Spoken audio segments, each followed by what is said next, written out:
semuanya, balik lagi sama calon sarjana. Hidup itu mending damai-damai aja lah, jangan sampai cari gara-gara ke siapapun itu guys. Apalagi sampai bikin konten yang menyinggung pihak kartel. Bisa-bisa dikasih paham sih kalian, karena ada nih ya pengalaman buruk yang bisa kita pelajarin kasusnya.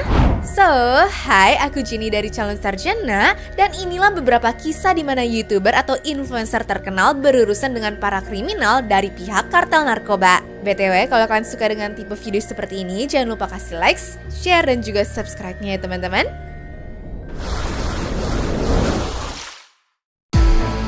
Nomor 6. Jorge Luis. Pernah dengar kan kalau mau cepet viral dan punya banyak followers, ya pamer harta aja. Nah ternyata itu tidak berlaku untuk orang seperti Jorge Luis yang tinggalnya tuh di Meksiko ini ya guys. Kita tahu kan Meksiko itu terkenal bahaya, tapi dia ini tuh malah nekat pamer alamat lengkap rumahnya dong. Belum lagi mobilnya yang mahal juga dipamerin. Akhirnya ini gak cuma mancing perhatian orang biasa doang, tapi juga kartel sebelah sampai menculik dia dan menanyakan siapa yang backingin dia. Jorge sih sebenarnya bilang kalau dia ini emang punya toko dan dapat duit dari YouTube, tapi kartelnya tidak ada yang percaya. Mateng kan sekarang? Waktu sudah putus asa, Jorge pun ngomong kalimat terakhirnya sembari gemetaran. Dia minta kalau emang mau dibunuh, jasadnya ditinggalin di tempat yang gampang ditemuin oleh orang tuanya guys. Nah mungkin gara-gara ini kartelnya tuh jadi luluh, sehingga Jorge berujung dilepas ya. Namun setelahnya tetap ninggalin trauma berat bagi si Jorge ini sih. Dia sampai harus ke psikolog, gak berani keluar rumah berbulan-bulan, dan bahkan sampai harus bawa pistol kemana-mana untuk menjaga dirinya. Waktu sudah baikan dia malah kontenin kisahnya itu dong. Yang lebih parah dia malah ngevlog bareng anaknya El Chapo, seorang mantan raja narkoba di daerahnya.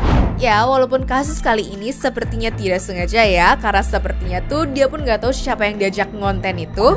Namun puncaknya pas upload video di bank, dimana katanya mau ngecek gimana antriannya waktu di hari raya. Mungkin gara-gara ini nih ya kartelnya tuh bergerak lagi dan bikin mereka makin yakin kalau dia bukanlah orang biasa. Soalnya gak lama setelah video itu di-upload, waktu Jorge mau keluar dari rumah, tiba-tiba mobilnya dipepet oleh mobil lain yang platnya tuh bukan dari daerah itu guys. Ada 10 tembakan yang dilepasin ke mobilnya dan sayangnya kena di bagian dadanya juga. Walaupun sudah ditolong, namun sayangnya nyawanya tidak terselamatkan. Gimana nih guys? Masih mau pamer-pamer harta? Ingat ya, di dunia maya aja bisa bahaya, apalagi di dunia nyata. Hati-hati loh ya sama apa yang kita posting di sosmed kita, oke? Nomor 5. Juan Luis Lagunas Rosales. Kadang orang suka takabur ya kalau tiba-tiba sukses dan populer padahal tuh tadinya hidupnya tuh susah. Pengalaman ini juga dirasain sama Juan Luis Lagunas Rosales dari yang tadinya jadi tukang cuci mobil. Begitu upload video nenggak minuman langsung sebotol penuh, orang-orang tuh langsung nyari dia untuk diundang ke berbagai acara. Ya, bisa dibilang dia ini tuh adalah influencer versi jangan ditiru di rumah ya guys. Dengan gaya hidup yang seolah tidak kenal bahaya, Rosales ini berhasil mengumpulkan lebih dari 1 juta followers di Facebook dan juga 300.000 di Instagram. Namun, seperti pepatah lama mengatakan, mulutmu harimaumu, Rosales akhirnya terjebak dalam situasi yang tidak bisa dia kendalikan. Dalam kondisi mabuk, dia merekam video yang berisi hinaan terhadap Nemesio Oseguera Cervantes alias El Mencho, yang mana merupakan bos kartel narkoba yang terkenal berbahaya ya guys. Menghina bos kartel narkoba di Meksiko itu udah kayak coba bangunin harimau yang sedang tidur dengan cara menjambak kumisnya kan? Gak lama setelah video itu viral, nasib tragis menimpa Rosales ya. Pada 18 Desember 2017, saat dia sedang berpesta di sebuah bar di Jalisco, sekelompok pria bersenjata menyerbu masuk dan juga menembaknya. Rosales pun tewas seketika dengan 15-18 peluru bersarang di tubuhnya. Mukanya aja udah gak kelihatan lagi, gak berbentuk bahkan. Dia akhirnya bisa dikenalin juga gara-gara tatonya aja ya guys. Bayangin tuh, cuma gara-gara ngatain di internet malah berujung kematian dong. Mereka-mereka ini emang bukan orang yang bisa diajak bercanda sih. Nomor 4. Ruben Ortega. Berikutnya ada Ruben Ortega yang bukan hanya komika, tapi dia juga orang seni gitu yang suka bikin vlog tentang art dan budaya lokal ya guys. Nah, tapi yang bikin dia beda adalah dirinya ini nggak cuma ngeliput acara-acara budaya, tapi juga berani mengkritik pemerintah kalau ada kesempatan. Makanya videonya tuh banyak yang nonton ya, apalagi anak-anak muda. Nah, karena sering meliput festival budaya inilah, harusnya membuatnya tuh gampang ditemukan di tempat umum dong. Iya guys, justru inilah yang bikin dia dalam bahaya. Soalnya acara budaya kan gak sebanyak acara kekinian sehingga gampang ditebak lah ya dia bakal muncul di mana. Namun yang bikin kaget ternyata ada yang tidak suka sama si Ruben ini. Soalnya pada akhir Agustus tahun 2022, waktu dia baru pulang jalan-jalan sama keluarga, tiba-tiba ada yang nyergap dirinya di depan rumahnya. Nah, parahnya Ruben ditembak dan bahkan istrinya juga kena loh. Beruntungnya sih anaknya tuh selamat. Tetangga-tetangganya aja pada kaget tuh ya mendengar suara tembakan saat itu, dan pas mau dikejar, pelakunya tuh sudah keburu kabur duluan guys. Pintar banget ya pelakunya, nggak nyerang pas Ruben lagi meliput, tapi menunggu dia tuh lengah di rumahnya. Ya, kemungkinan besar sih ini kerjaan orang suruhan politikus korup yang takut kebongkar kejahatannya gara-gara kritikan si Ruben. Aduh, sedih ya guys, orang baik yang cuma mau menyebarkan budaya lokal malah diincar seperti ini. Padahal Ruben juga nggak pernah bikin masalah kan? Dia ini cuma berani ngomong aja. Kalau emang takut masuk penjara ya dari awal jangan korupsi dong. Setuju nggak kalian? Nomor 3. Fofo Marquez. Bapaknya terkenal, punya duit banyak dan usaha di mana-mana, nggak berarti dia bisa bertindak seenaknya ya. Walaupun ini bukan di Indo, tapi kalian lihat ya kasusnya Fofo Marquez. Ini orang berasa paling tajir aja karena bapaknya tuh punya pom bensin total yang sering dia manfaatkan untuk dipakai jadi terkenal dengan pamer kekayaan. Dia pun jadi kayak anak kaya lainnya di mana suka sosokan sampai nutup jalan seenak jidat ya guys. Iya, dia nutup jembatan Matute Remus di Guadalajara dengan mobil-mobil mewahnya ini hanya untuk membuat video TikTok. Bahkan dalam videonya dia dengan bangga berkata gini ya guys. Lo vamos cerrando para nosotros. Lo que quiero demostrar lo que puede ser el dinero y el poder, o sea, literal lo cerré aquí porque yo quise. Beneran sukses dan viral kemana-mana sih, tapi hal itu juga lah yang bikin kartel lain ikut merespon, termasuk kartel narkoba Jalisco New Generation. Kartel ini kemudian mengirimkan pesan ancaman kepada Fofo ya guys. Mereka menyebut Fofo sebagai sampah dan mengancam akan menculiknya jika berani muncul di Guadalajara atau dimanapun.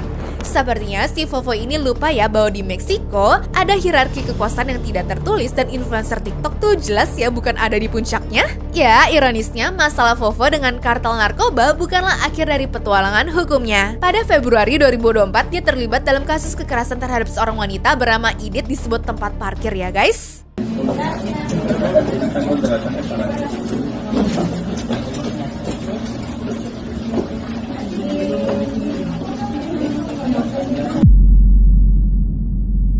Cuma gara-gara spionnya kesenggol, Fofo ini langsung menghajar tuh cewek sampai membabi buta.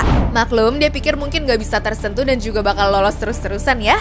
Ternyata banyak yang membela dan juga merekam, serta membuatnya berujung harus dipenjara selama 17 tahun akibat tindakannya tersebut. Setelahnya, dia juga harus bayar denda sebesar 54 juta rupiah dan ganti rugi hingga 220 juta rupiah. Cuma gara-gara pengen terlihat kayak di TikTok, jadi panjang kan urusannya? Udahlah yang normal-normal aja guys kalau emang mau terkenal. Nomor 2. Nana Pelukas. Jadi jurnalis itu bukanlah pekerjaan yang gampang ya. Mereka nggak cuma harus bertanggung jawab sama tulisannya, tapi juga seringkali mancing bahaya, terlebih kalau ada yang nggak suka sama karyanya tersebut. Ya, seperti Nana Pelukas ini deh, YouTuber yang bahasannya seputar politik, dimana dikenal luas berkat penampilannya yang khas dengan wig besar dan juga kacamata yang nggak kalah heboh. Sayangnya dia lupa ya bahwa di Meksiko ada yang lebih besar dari ketenaran guys, yaitu kartel narkoba. Nah, mengejutkannya, kartel narkoba ternyata tidak terlalu suka dengan cara Nana untuk menghibur mereka ya. Orang-orang ini bahkan ngirim 5 spanduk ancaman ke Acapulco dalam beberapa bulan terakhir yang secara khusus menyebut nama Nana Pelukas ini. Alhasil karena nggak mau dengar, pada 5 Februari 2018 nasib tragis menimpa Mbak Nana ini. Dari yang tadinya suasana di restoran itu ceria, langsung berubah mencekam waktu mendengar beberapa suara tembakan. Dia ternyata diserang dan juga ditembak pada saat itu juga guys. Jaksa Agung Negara bagian Guerrero yaitu Xavier Olea dengan jelas menyatakan bahwa pembunuhan itu diperintahkan oleh sebuah geng yang dipimpin oleh Javi Daniel Cervantes, seorang mantan anggota kartel independen Acapulco. Nah, oleh sebab itu guys, jadikanlah kasus Nana Pelukas ini peringatan keras bagi para konten kreator di seluruh dunia ya. Mungkin ada baiknya kita ingat bahwa di era digital ini tuh bukan hanya jumlah view yang bisa meledak, tapi juga dengan diri kita sendiri, apalagi jika kita tidak berhati-hati dengan konten yang kita buat. Jadi sebelum membuat konten, mungkin ada baiknya kita berpikir 2 kali ya, atau mungkin 10 kali kalau kasusnya modelan seperti Nana Pelukas tadi. Nomor 1. Azucena Uresti. Azucena Uresti juga menjadi salah satu orang yang sempat bermasalah sama kartel Jalisco. Kenapa aku bilang sempat? Ya karena sesimpel dia tuh masih hidup. Ini orang ajaib sih. Dia ini adalah salah satu jurnalis yang berani membongkar kebusukan para kartel ya guys. Sampai akhirnya Agustus 2021 keluarlah video peringatan dari kelompok yang dipimpin oleh El Mencho tadi. Seguro que donde sea que estés, doy contigo. Y te haré que te comas tus palabras, aunque me acusen. Tahu sendiri gimana bahayanya mereka kan? Dijelek dikit aja udah langsung bereaksi tuh. Nah di video itu dibilangin lah jangan mengganggu mereka lagi atau dia bakal tahu akibatnya. Ancaman ini bukanlah gertakan belaka loh, soalnya dari tahun 2000 aja sudah ada 141 kasus pembunuhannya guys. Dan itu cuma ngitung yang berstatus jurnalis doang ya. Sementara ada 16 orang lainnya yang dinyatakan hilang tanpa jejak. Namun bukannya sembunyi di balik selimut atau pindah ke planet lain, Azucena justru pamerin keberaniannya tersebut. Dia tetap melanjutkan pekerjaannya dan bahkan memposting foto-foto cantiknya di media sosial. Mungkin dia berpikir kalau memang harus menghadap bahaya, setidaknya harus terlihat cantik kan? Dan ancaman ini pun bahkan sampai ke telinga Presiden Meksiko yaitu Andrés Manuel López Obrador. Dengan terang-terangan, sang presiden nyatanya langsung menawarkan perlindungan kepada Azucena ini guys. Ya, intinya kasus Azucena Uresti ini jadi contoh nyata betapa berbahayanya profesi jurnalis di Meksiko, terutama ketika mereka harus berhadapan dengan kartel narkoba. Anyways, cukup sampai di sini ya guys video hari ini. Sampai jumpa di video selanjutnya. Dah.